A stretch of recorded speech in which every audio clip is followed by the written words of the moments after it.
The oil looked like iced coffee. So we're gonna see what this looks like in a clear jar down here. I change the oil and the filter every 15 hours in this thing, so it's only been about 6 hours. So I can't imagine what the deal is, but let's check it out and see what we got. So.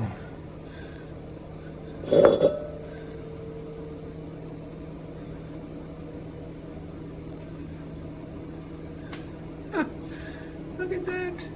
That does not look good. Got a little bit of shit in there.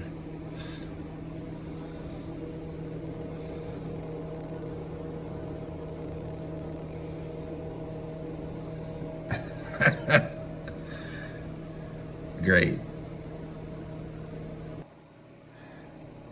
Dude, look at the filter.